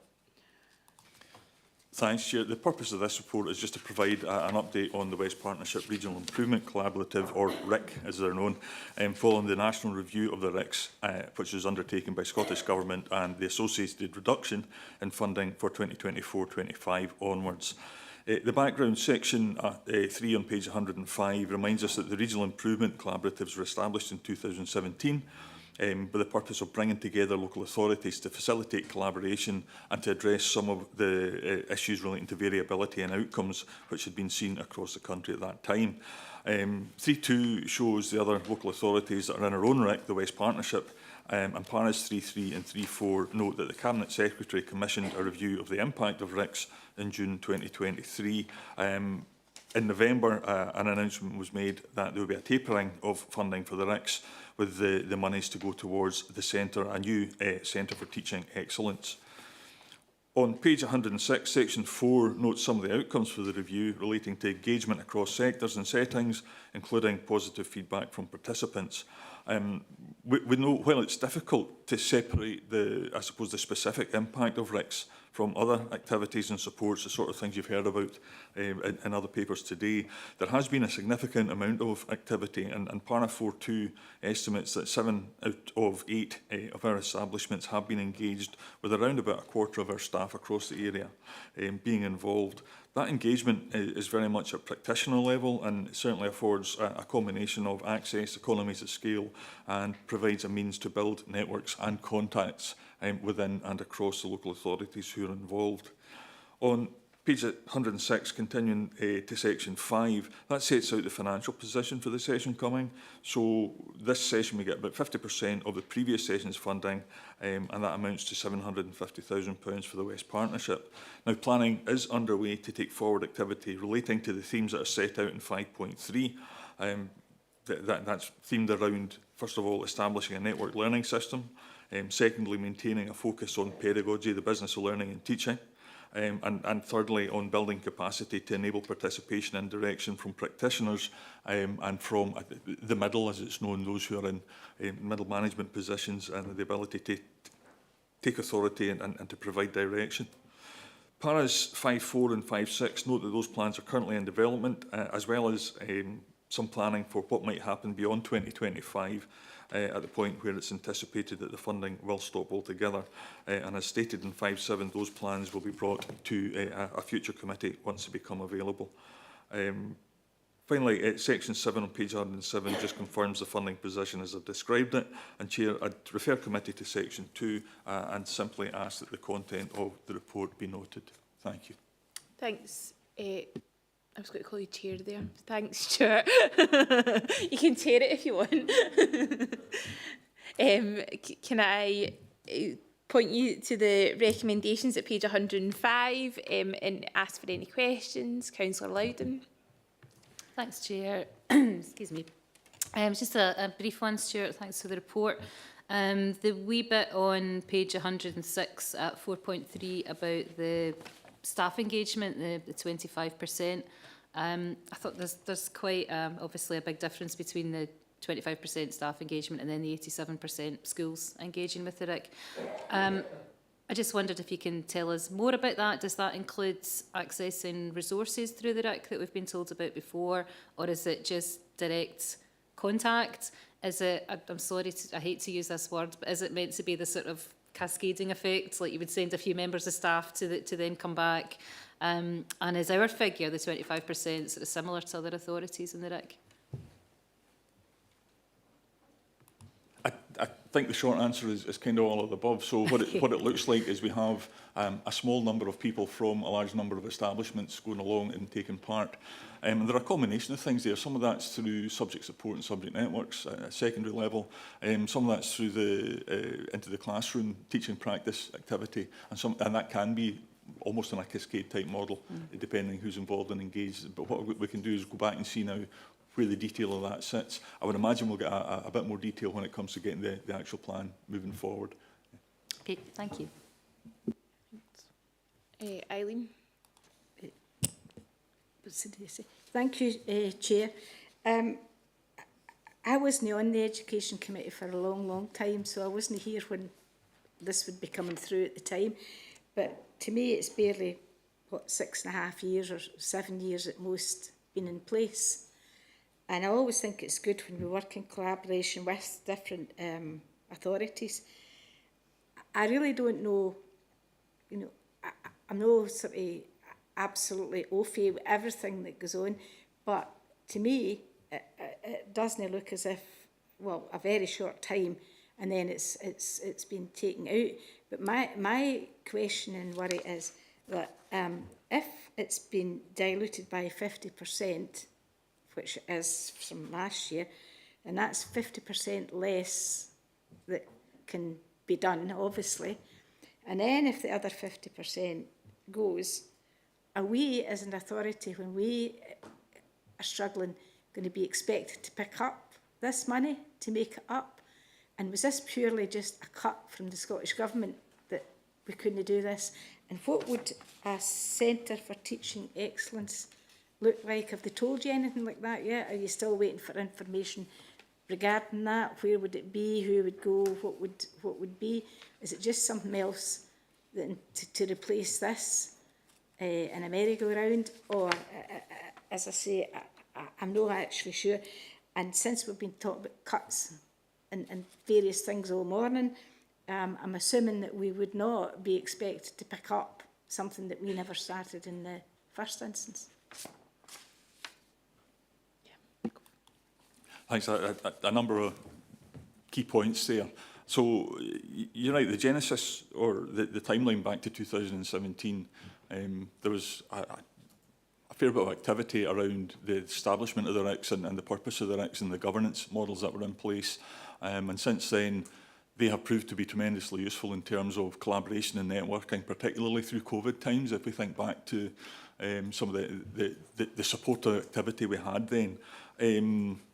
So the removal of the RICS, you're right, is a relatively short amount of time. But we do recognise that we are in straitened times and individual governments will have their own priorities for spending. So the decision was taken is to move away from this model and move to the Centre for Teaching Excellence. We don't have a huge amount of detail on that. The intent is reach into the classroom, which is, I suppose, a similar policy intent, if you like, which is about upskilling those who are closest to delivering the business of learning and teaching. In terms of who picks up what, I think some of the planning that will take place over the next wee while will look at what the implications of the sustainability will be for RICS, what the options or alternatives may be there. One of the things I would say is that whilst it was an enforced collaboration in the early days, I think people are seeing the benefits of working together, and some of the relationships that have been built in establishment will continue, and established will absolutely continue. The sustainability of that, in terms of the kind of support that goes behind it, I suppose is the bit where we'll have to bottom out some of the detail. So it's one of those things, it's taking a bit of time to show its worth. It's starting to look positive, but we recognise that we're in a changing or an evolving situation. Thanks. Thanks, Stuart. Say, Chair, could I ask something? But if you look at the authorities that are within us, so I'm assuming Glasgow's the lead authority, or no? East End. East End, it doesn't matter then. One of them. but each one of them will be in the same constraints as us. Everybody will be in the same constraints, and that is then going to be the biggest thing, because I've seen it in different things I did years and years ago. If one pulls out, the burden goes to the next, and if one pulls out till it becomes unviable. So maybe at the time when we're looking at it, we'll have it back here, but it might be harsh decisions that we need to take, because everybody's sitting in the same boat. I think the point, sorry, the East End is the lead officer. Glasgow is the host authority, but I think the point here is that all this stuff's going on, and it has been a relatively short period of time, and the point of the matter is that it is just, as Stuart's saying, it's just probably starting to get bedded in and shown what it is, and there's staff behind this, and this is what the money will go towards, and how that will be sustained after. There is obviously, these staff will need to go back to, I presume, their previous posts, like, so they won't have that driving force. It will be on the directors or the chief officers from each local authority who have 1,000,001 other things to do as well. So it's a really unfortunate cut, and it is it was quite controversial when it started, and it's turned out to be a good thing. I sit on it, but it's just really sad that it's been the government have chose to shut it, even when it started to make a difference, or not just started, but when it's starting to get bedded in. I think I'm conscious of time, so Susan, if Yeah, I'll just be very quick. Yeah, I'm just a wee bit confused. So 3.4 on page 105, yes, I'm very much fully in support of funding to better support teachers in classrooms, very important. But I'm really a bit confused about, when Eileen, talking about, and yourself talking about the 50% funding cut to the 50% funding for the coming year. And then it talks about at 3.4 that in light of the review that the funding for the RICS would be tapered, repurposing this funding to better support teachers in classrooms. So I'm just a bit confused all about that. The funding's been cut by 50%. Then they're saying, we'll re-put it into there. A bit confused about that. I don't know if you've got the answer to that or now or not. And especially I wanted to ask about, it sounds amazing, Centre for Teaching Excellence, but I'm not really sure what that is yet. And does any of that make any sense? Maybe not. I'm a bit confused. I think we're all a wee bit confused right now, and that's Thanks. not a reflection on your question. I think we're in a changing climate and a world of change in education, and what we have is something which was of its time, and I would agree has proved to be successful and beneficial. However, looking at the balance of needs that are out there, it was decided that the Centre for Teaching Excellence would deliver, and this was the means by which it was going to be funded. So it's one of these things that we have to deal with. In terms of lead authorities and so on, I would want to note that one Tony McDade was chair for a significant period of time, so South Lanarkshire Council took a very positive and proactive role in it. I think what we try and do now is look at what we can do to leverage lasting benefit or legacy benefit from that at the point where that direct funding goes to do something else. Look at what we can get from the Centre for Teaching Excellence and how that will shape and how we can tap into some of the output from there. So we're at a point in time where we've got something which is working reasonably well, where we will look at sustainability in all its forms. And I'm conscious, you're absolutely right about the point about all local authorities in a similar financial position and not having an awful lot to play with for extras. But then again, if we can secure some efficiencies or additional benefit from what we've currently got, we would want to come back and have a look at that. And clearly, as this progresses, we will come back and report to committee. Thank you very much, Stuart. And I think that is the point, that the Centre for Teaching Excellence might be a great, fantastic thing going forward, but consistency is key. It's in a place that's forever changing. then we never know like what's going to happen, do we? But thank you very much.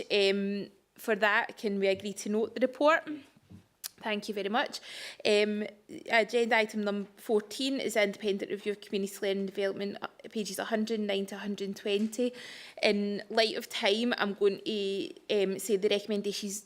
The recommendations are in page 109. Is there any questions on that? Councillor Loudon. Hi, I'll just save some time by lumping 14 and 15 then. I just wanted to say it's really interesting to read this in combination with the next report, which, spoiler alert, is a really positive inspection report for our CLD service. I would direct people to page 120.6. There's a really powerful quote there. Can I get Leanne to speak to the second report then? Oh, and then sorry, you I can thought you commit? were going to... No, I'm going to get Leanne to speak to the second report. So if you just keep your question until Leanne speaks to the report, if that's It's all not really a right. question, it's just a statement actually on this paper. I was just saying that I had positive comments to make on 14, so my comments are on the item we're on, item 14. Okay, yeah, go for it then. Okay, sorry, I'm probably confusing everyone.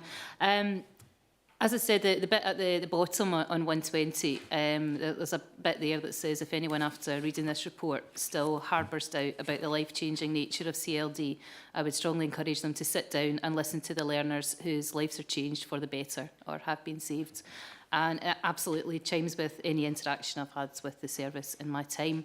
But this report, item 14, does show that there's a really mixed picture of how CLD is developed over Scotland. It's a really interesting read. And different councils, different areas have different approaches to it. It's under different resources, it offers different services, it's funded differently and so on. So I think what is being proposed here in this report, it does seem like a really sensible way forward, this formation of a joint Scottish Government and COSLA strategic board as a way sort of through some of this, and obviously making sure that learners are at the heart of decision making going forward, and that's mentioned a few times as well. But I'll not speak to 14, but obviously congratulations on the report as well, it's great. Thank you. Thank you very much. Can I ask the committee to agree to note the report? Agreed. Thank you very much. Leanne, can I ask you to be brief, please? I'm sorry. Can I go on to agenda item number 15, which is the report on community learning development progress visit, which is was on the 2nd of July this year, pages 121 to 124, and I'll invite Leanne to speak to it. Thanks, Chair, and you'll be delighted to know that this one is quite short. The purpose of this report is to advise members of the outcomes of the Community Learning Development Progress visit by HMIE, which took place in May 2024, with publication of the report on the 2nd of July 2024. Youth-friendly community learning partners are externally scrutinised by HMIE in line with the statutory requirement to produce, deliver and report on a CLD plan that is published every 3 years. The focus of the visit is determined by the quality indicator themes from How Good is Our Community Learning Development 4 framework. The focus of this visit specifically looked at leadership and performance. This style of progress visit, conducted in all 32 local authority areas during 2023-24 academic year, was different to a full inspection and was graded using a 3-tier system. South Lanarkshire was graded as a 1A, the highest possible award, with Regen FX Give It Youth Recovery Service being identified as practice to be shared at a national level. Further good practice, child protection and safeguarding was also identified. The inspection was overwhelmingly positive and validated our own self-evaluation activity, both at a service level and as a partnership. The written information presented to the inspectors prior to the visit was triangulated through meetings with managers, practitioners, volunteers and learners who deliver or are beneficiaries of community learning development activity. A link to the full report is contained in paragraph 5.6. The full report is an encouraging read and identifies a number of areas of positive practice and a few minor and self-identified areas for improvement. The main high-level messages being reported include that governance is clear and effective, strategic links are clear between CLD partnership and community planning partnership and associated plans, there's effective leadership at all levels, the workforce feels valued and respected, the partnership is mature and well established, resulting in effective targeting of resources, and there is a strong and clear focus in supporting those most in need. I'd like to refer the committee to section 2. The committee is asked to approve the following recommendations: that the nature of the inspection activity that took place be noted, and that the findings from the progress visit be noted. Thank you, Leanne. As Leanne said, the recommendations are on page 121. Is there any questions? No.